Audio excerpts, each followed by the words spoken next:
Ho ho ho, selamat Natal Bapak Ibu semuanya, selamat Natal saudara-saudari, selamat Natal semua. Bapak Ibu biasanya Natal banyak orang merayakan dengan sukacita, dengan penuh kegembiraan menyambut hadirnya Sang Juru Selamat. Sehingga ada banyak tempat di mana-mana merayakan Natal dengan pesta, dengan begitu sukacita. Dan pagi hari ini saya ingin membagikan sedikit renungan yang juga saya dapatkan dari seorang hamba Tuhan, dan saya ingin membagikannya kembali kepada Bapak Ibu semua tentang kehadiran Juru Selamat kita. Ayatnya di Yohanes 3 ayat 16, ayat yang sangat populer gitu ya. Saya bacakan nggak apa-apa ya. Karena begitu besar kasih Allah akan dunia ini, sehingga ia telah mengaruniakan anaknya yang tunggal, supaya setiap orang yang percaya kepadanya tidak binasa, melainkan beroleh hidup yang kekal.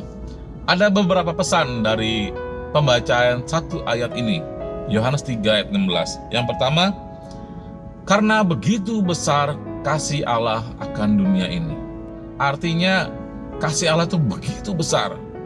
Bukan cuma buat kita Bapak Ibu Jemaat GSJ Batu Tulis, bukan, tetapi buat semua isi dunia, buat orang-orang yang ada di dunia.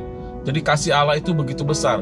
Kalau ada orang yang bilang bahwa dosa saya begitu banyak, dosa saya itu gak terampuni, saya itu orang yang paling tidak layak di hadapan Tuhan, saya itu orang yang paling sangat berdosa. Ingat kata-kata ini. Karena begitu besar kasih Allah.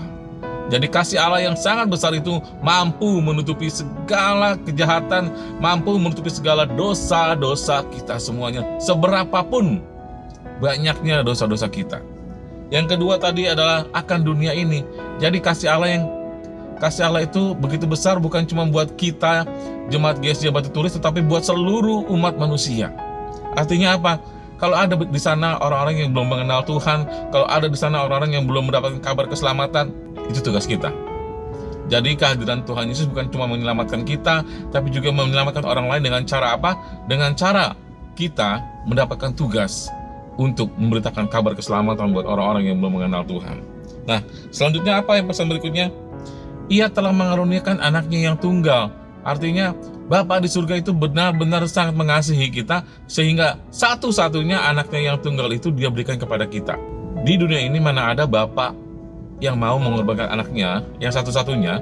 Kalau misalnya ada anak orang lain salah, berdosa, bikin kejahatan, lalu dipenjara, lalu dia bilang, udah anak saya aja yang gantiin dia tuh, anak saya aja yang gantiin di penjara.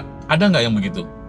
Atau ada nggak anak mana, orang mana yang mau menggantikan kesalahan orang lain? Oh ya udah nggak apa-apa, saya aja yang di penjara, orang itu kasihan. Rasa-rasanya nggak mungkin. Tetapi Bapa di surga telah karuniakan anaknya yang tunggal untuk menebus dosa kita. Sekali lagi, kita dan seluruh umat manusia. Yang berikutnya apa lagi? Supaya setiap orang yang percaya kepadanya tidak binasa, melainkan beroleh hidup yang kekal. Jadi setiap orang yang percaya kepada Tuhan itu benar-benar mendapatkan mahkota kehidupan yang kekal. Pentingnya kita mempertahankan iman keselamatan kita. Kita tidak boleh luluh oleh keadaan dunia ini, hal-hal yang mengecewakan kita lalu kita meninggalkan Tuhan. Ingat Bapak Ibu semuanya, kembali lagi ke kalimat yang pertama, karena begitu besar. Kesulitan-kesulitan dunia, tantangan kehidupan kadang-kadang membuat kita akhirnya menjadi lemah. Kadang-kadang akhirnya kita berpikir, kenapa banyak orang di sana yang tidak percaya Tuhan hidupnya lebih baik?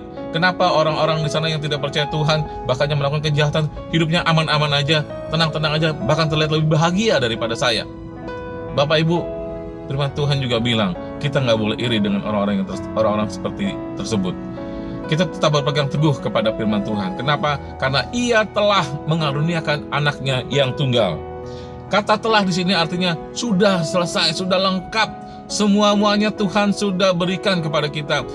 Anaknya yang tunggal, keselamatan, ketersediaan akan kebutuhan kehidupan kita, Tuhan sudah selesaikan semuanya. Mari kita berdoa. Bapa dalam surga, Tuhan Yesus Roh Kudus, terima kasih Tuhan untuk sebuah Natal, anugerah terbesar dalam kehidupan kami. Terima kasih Bapa, biarlah kiranya Natal ini Tuhan bukan cuma sekedar sukacita dalam hati kami, tetapi sebuah ungkapan kebahagiaan dari kami, kemurahan-Mu yang lebih daripada hidup kami Tuhan, dan kami juga mau membagikannya kepada orang-orang yang belum mengenal Engkau ya Tuhan. Terima kasih Tuhan Yesus, terima kasih Roh Kudus. Dalam nama Tuhan Yesus Kristus kami berdoa, kami mengucap syukur Tuhan. Haleluya, amin. Selamat Natal sekali lagi untuk semuanya, Bapak Ibu dan Saudara-saudari. Tuhan Yesus memberkati kita semua.